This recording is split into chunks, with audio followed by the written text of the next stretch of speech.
Bonjour à toutes et à tous.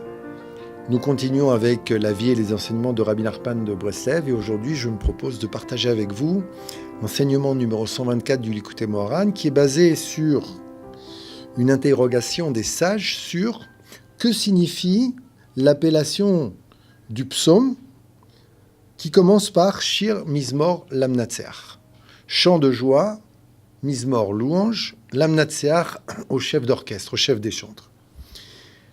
Et les sages nous disent, en reprenant les mots du verset, Zamrou lemi shemenatzrin oto vesameach. Faites des louanges à celui qui a été vaincu et qui est heureux d'avoir été vaincu. Zamrou fait des louanges pour le mot Mizmor. À celui qui a été vaincu, Menatzrin pour l'Amnatseach.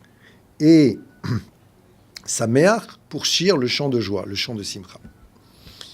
Alors là-bas, on nous dit la chose suivante. On nous dit, regarde comme Dieu est différent de l'être humain. Lorsque l'être humain perd, il est triste. Mais Dieu, lui, lorsqu'il perd, il est heureux. Et on nous ramène l'histoire où Dieu dit à Moshe Rabbeinu qu'il a décidé de détruire le peuple d'Israël après la faute du veau d'or et que Moshe Rabbeinu réussit à convaincre Dieu de ne pas le détruire. À ce moment-là, Dieu est vaincu. Et Dieu est content d'être vaincu. Il y a d'autres histoires dans la Gemara où on nous voit qu'à un moment, il y a une voix du ciel qui sort et qui dit « La loi, elle est comme Rabbi Eliezer ». Et les sages disent « La loi, elle ne vient pas du ciel ». La majorité, c'est nous, et nous, on dit que c'est comme ça la loi, même s'il y a une voix du ciel qui nous dit le contraire. Et Dieu a dit « Mes enfants m'ont vaincu, mes enfants m'ont vaincu ». Et sur ces épisodes où Dieu est heureux d'être vaincu, Rabbi Nachman nous dit la chose suivante, que lorsqu'on parle à Dieu, et qu'on arrive devant lui, qu'on s'explique et qu'on a des demandes et des arguments, c'est comme si on voulait vaincre Dieu, les Natseach, vaincre Dieu.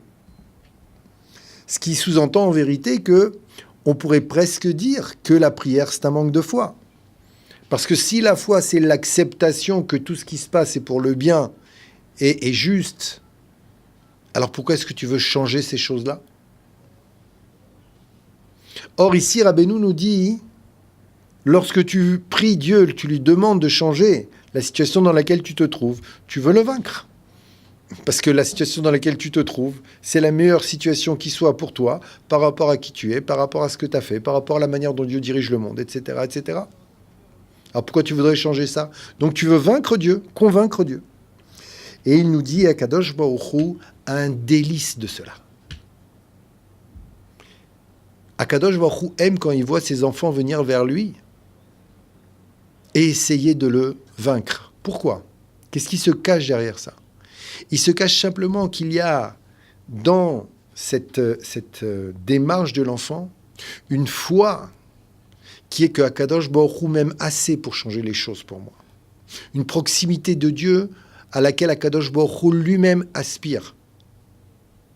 Mais maintenant, nous dit le texte, mais ce n'est pas possible de changer la volonté de Dieu puisque ce qui se passe, c'est la meilleure chose qui puisse se passer.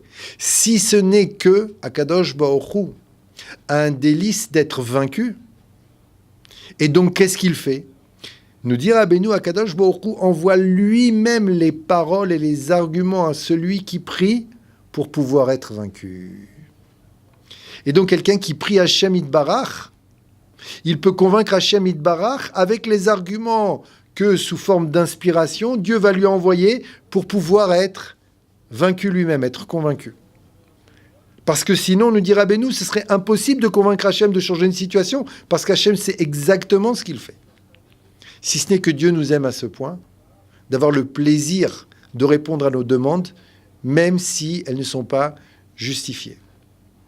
Et à tel point que tu peux dire à Dieu, Dieu, je t'en prie, donne-moi les mots pour te convaincre.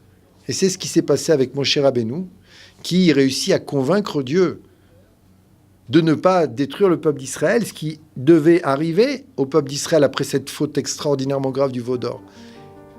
Et Dieu, parce qu'il veut être vaincu, parce que Dieu ne désire pas du tout de notre destruction, parce que Dieu désire notre bonheur, il est prêt à changer les lois de la nature, à changer le monde pour cela.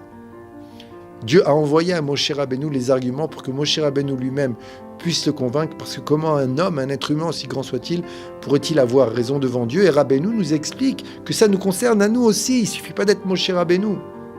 Il ne faut pas être Moshe Rabbeinu pour ça. N'importe quel être humain a ce pouvoir-là, parce que Dieu veut le lui donner, parce que Dieu désire répondre à nos prières et à nos demandes, si tant est qu'on ait la foi de savoir et de créer ce lien de proximité. Amen, Ken Yirah Hatzalah.